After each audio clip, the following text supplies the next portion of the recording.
dəfə məktəbə qədəm bastığınız bir gözəl gündür. Mən sizə ömür boyu sevincli günlər arzulayıram. Gözəl oxuyasınız, savadlı olasınız. Valideynlərinizi sevindirəsiniz. Mən hamınızı təbrik edirəm uşaqlar. Başlam. Mənim məktəbdə də çağıracaq uşaqlar. Zaten sözleri birinciyiz biz, birincileriz biz, birincileriz.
Qədəmləriniz uğurlu olsun.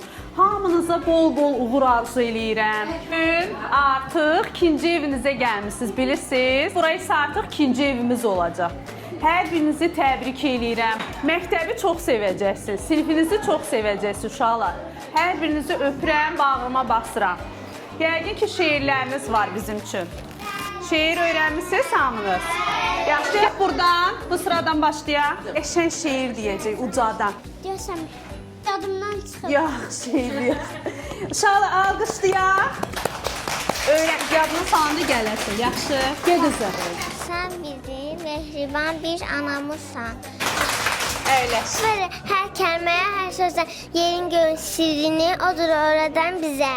Afərin. Əl çalaq uşaqlar. Sən gel qızım.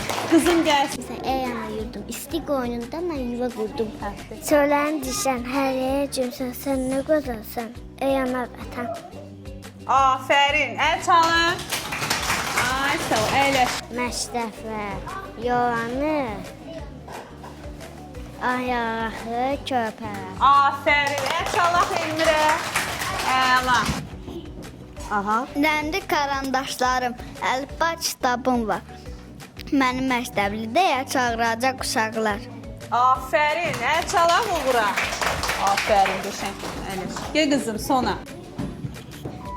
Hörmətli müəllim, hər könündə yerim var. Hər kənddə, hər şəhərdə sənin barılı bağman tapılmaz. Afərin. Əl çalaq. Gel qızım, sən gəl. Hər könündə yerim var. Hər kənddə, hər şəhərdə sənin meyvələri gülü çiçəyi salmaz. Dünyada sənin kimi ballı baban tapılmaz. Afərin. Yerim var. Hər kənddə, hər şəhərdə sənin meyvələrin var. Əkdiyin ağaçları gül çiçəyi salmaz. Dünyada sənin kimi ballı baban tapılmaz. Yerim var. Hər kənddə, hər şəhərdə sənin meyvələrin var. Əkdiyin ağaçları gül çiçəyi salmaz. Dünyada sənin kimi ballı baban tapılmaz. Afərin. Əl çalaq. Mən sizi təbrik edirəm. Üzünüzdən gülüş əksik olmasın, amma qəşəng də oxuyasınız. Sizə elə bir gözəl müəllimə düşüb ki, siz oxumaya bilməzsiniz. Siz elə oxumalısınız ki, məktəbdə birincilərin birincisi olmalısınız uşaqlar. Sizə böyük-böyük uğurlar arzulayıram. Elə hər gün evə 5 aparın ki, qoy analar sevinsin.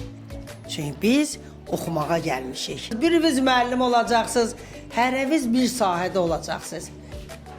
Mən sizi təbrik edirəm. Çox sağ olun. Şəkil də çəkdirək.